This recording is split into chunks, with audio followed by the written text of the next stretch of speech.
peu d'Afrique, peu de Côte d'Ivoire. On dit Thiam se cache pour aller voir Dramane la nuit. C'est Chris qui nous donne le son, chez les camarades peu d'Afrique. Écoutons, et puis bon, on va décortiquer. Collusion des deux laquettes de la France pour trahir la Côte d'Ivoire.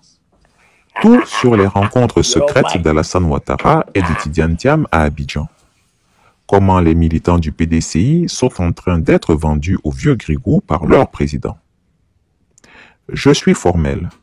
Alassane Ouattara, président du RHDP, et Tidiane Thiam, récemment élu à la tête du PDCI RDA, se sont rencontrés clandestinement à Abidjan, et ce, à au moins 3 reprises. Mais Ibou, omniprésent et avisé, ont pu intercepter, mais mieux, percer le voile de ces rencontres ténébreuses et secrètes, et qui ont toutes eu lieu à la résidence du tyran Ouattara à la Riviera Golfe. La question ici n'est pas tant que les deux hommes politiques se rencontrent, cela fait partie du jeu, mais bien que ces rencontres aient eu lieu dans le plus grand secret et visiblement clandestinement. Que cherche-t-il à dissimuler?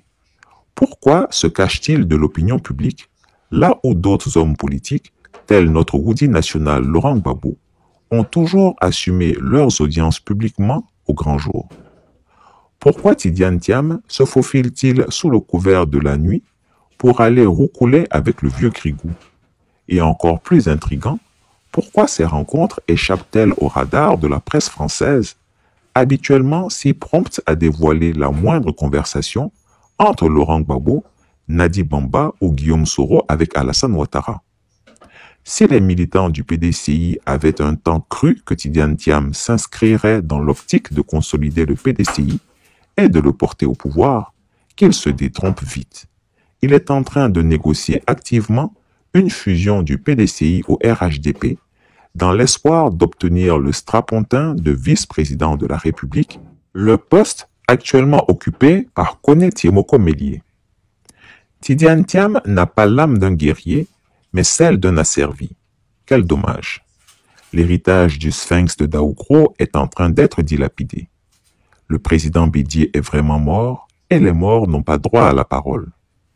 Pourtant, Tidiane Thiam se présente comme l'ultime recours pour la Côte d'Ivoire, le nouveau Messie.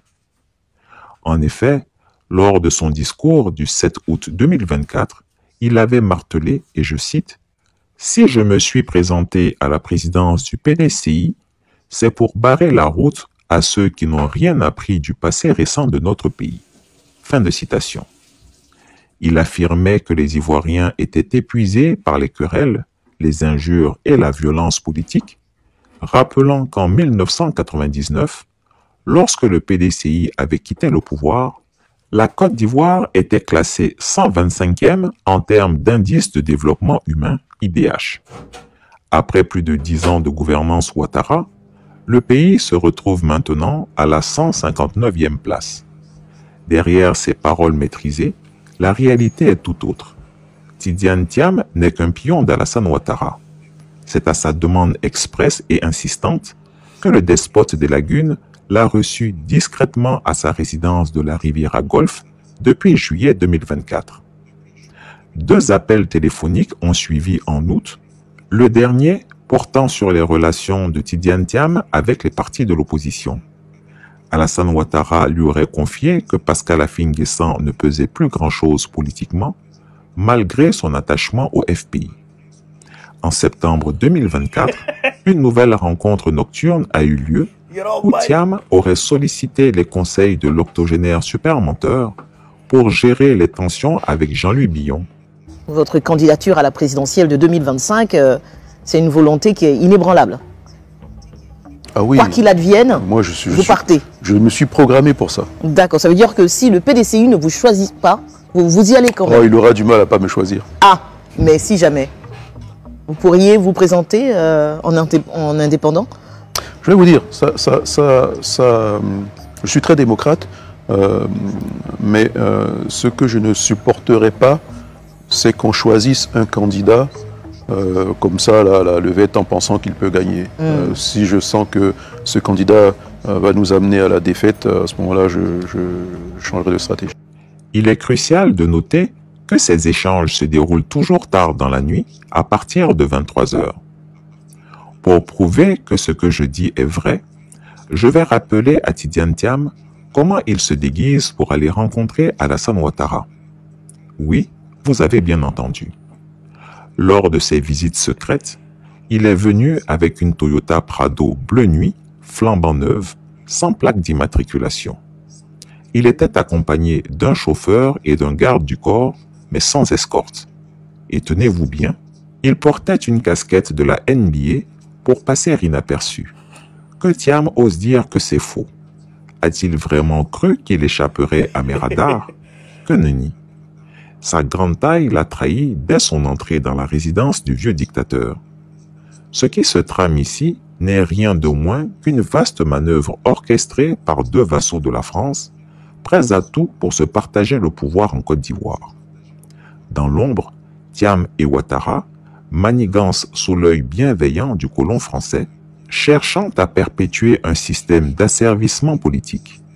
Leur ambition commune, s'accaparer le contrôle du pays en sacrifiant sur l'autel de leurs intérêts personnels la souveraineté et l'indépendance de la Côte d'Ivoire.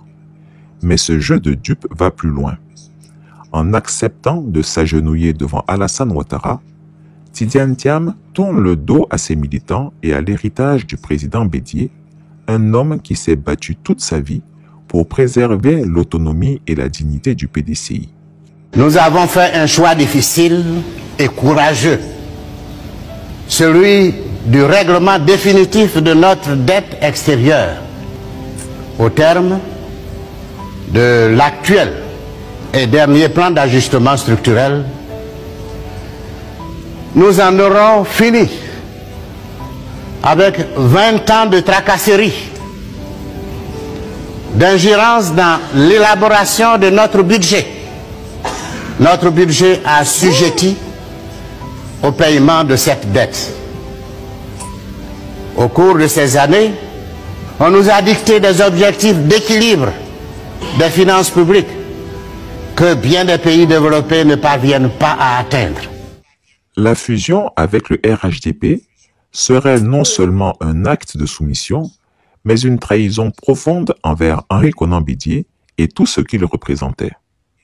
Rejoindre le tyran Ouattara, c'est céder aux pressions du pouvoir en place et se conformer aux dictats de l'ancien colon, la France.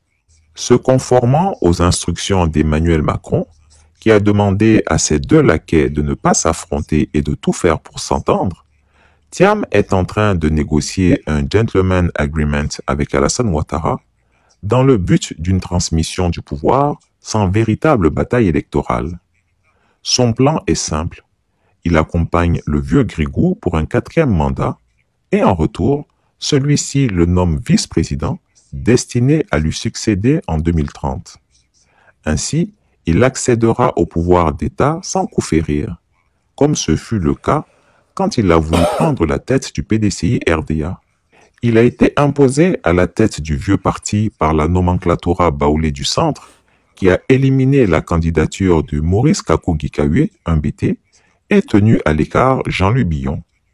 Devenir président de la Côte d'Ivoire par héritage, par legs ou par succession patrimoniale, voici le projet politique de Tidiane Thiam.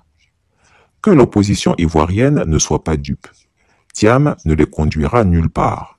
Il trahira ses propres partisans et l'opposition avec. D'ailleurs, l'heure de la trahison n'est plus loin, elle sonnera très rapidement.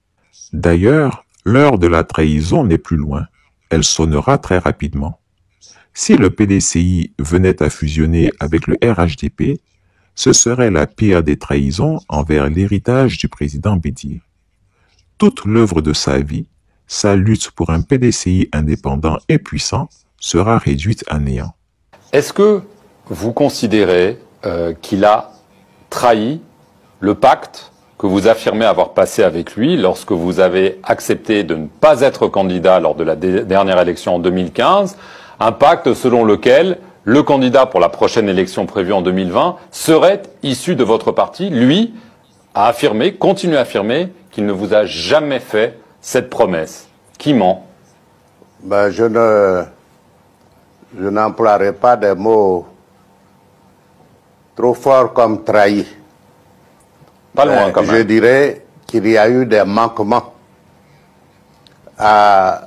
au bon déroulement de notre alliance. Il a trahi sa promesse. Effectivement, le problème de l'alternance au profit du PDCI est un de ces problèmes. Mais il y en a d'autres. Il y a surtout la volonté de créer un nouveau parti, le parti unifié, RHDP, et qui se fait, selon leur volonté, sans désirer véritablement la participation du PDCI RDA. Est-ce que vous avez l'impression qu'Alassane Ouattara, son parti, vous ont manqué de respect? Je ne sais pas si cela s'appelle le respect, mais effectivement, on a manqué de tenir compte du poids du PDCI RDA dans l'Alliance et du rôle essentiel qu'il a joué dans l'avènement d'Alassane Ouattara au pouvoir, à la magistrature suprême en Côte d'Ivoire, et de tous les sacrifices que j'ai consentis avec le PDCI RDA pour qu'il soit à la tête de l'État. Vous regrettez? Vous avez l'impression d'avoir été trop généreux, entre guillemets, avec Alassane Ouattara? Après coup, et maintenant, je le regrette. Cette fusion ne serait rien d'autre qu'un asservissement volontaire à un Alassane Ouattara, prêt à tout pour renforcer son emprise sur la Côte d'Ivoire. Ce n'est plus un simple combat politique, c'est une bataille pour l'âme même de notre pays. Les Ivoiriens, eux, ne se laisseront pas berner par cette comédie orchestrée par Tidiane Thiam et Alassane Ouattara sous les auspices du colon français. La Côte d'Ivoire mérite mieux que ces manœuvres de coulisses. L'histoire ne pardonnera pas à ceux qui trahissent leur nation pour des intérêts personnels. La famille, vous avez écouté Chris, hein? Il dit qu'ils se sont rencontrés 2 fois, en juillet, en août, il ne sait pas. Il dit qu'ils se sont rencontrés en tout cas. Si c'est vrai, si cela est vrai, il ne dit pas que c'est vrai, hein? Il n'était pas là-bas, je n'ai pas les preuves, mais Chris l'a dit. Et Chris souvent dit la vérité. Si c'est vrai, ça sera très grave pour Thiam, pas pour le PDCI. Parce que ce que les gens ne savent pas, c'est que il y a la toile. Il y a la toile. N'importe qui peut se lever pour dire n'importe quoi sur la toile. Mais il y a la base. Vous comprenez? Il y a les militants de base. Et il y a les sympathisants de base. Le bas peuple. Qui observe. Qui observe. Qui t'accorde, je dirais, sa confiance. Et qui peut te retirer sa confiance. Si Thiam prend le PDCI de Houphouët-Boigny et de Bédié, je dirais de Bédié, j'ai trop de respect pour Bédié, trop de respect et considération pour Vira. Trop de respect et considération pour Bédié. Oui. S'il a pris le parti de ce vieux-là pour aller donner ça à Ouattara, pour quelqu'un, quoi que ce soit, le peuple va arracher son soutien, sa confiance à Thiam. Et le peuple ira vers celui qui est dans la voie qu'a tracé Houphouët-Boigny et Bédié. Le peuple du PDCI, les militants et les sympathisants du PDCI, pour rien au monde, vont s'aligner derrière Dramane Ouattara. Pour rien ni personne au monde. Si Thiam pense qu'il peut prendre les cadres du PDCI avec lui pour aller chez Dramane et qu'il va accepter de le suivre, le peuple, lui, il ne le suivra jamais. Donc, si c'est vrai, Thiam se trompe. Mais si ce n'est pas vrai, force à Thiam, force au PDCI RDA. C'est ce qu'il peut dire. Ce qu'il peut dire. Si c'est vrai, Thiam se trompe, il se fout les doigts dans l'œil. Le peuple n'est plus ce qu'il croit, qu'il est. Le peuple passe à autre chose. Le peuple est à un autre level. Il ne va pas le suivre de façon moutonnière, c'est mort. C'est ce qu'il voulait dire. Vive l'Afrique libre. Vive le panafricanisme. Vive tous les présidents panafricains. Gbagbo président de Gouvernement 25. Inch'Allah.